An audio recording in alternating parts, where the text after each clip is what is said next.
ভরে যাও যে রিজিক খোদার তরে। আজ ভাগ্যের খাতা পুণ্যে ভরাতে এসেছে বরাত। ভেজাও চোখের পাতা তওবা করো আল্লাহর কাছে।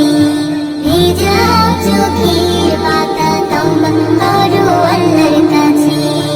লা ইলাহা ইল্লাল্লাহ মুহাম্মদ রাসূলুল্লাহ।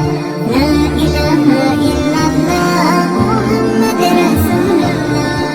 মুহাম্মদ রাসূলুল্লাহ। এসো সবে মিলে প্রভুর পায়ে লুটাই। আছে যত নালিশ তাকে জানাই। ধুয়ে মুছে করো সাফ, জমা আছে যত পাপ। ইবাদতে হও মশগুল, পেতে ক্ষমা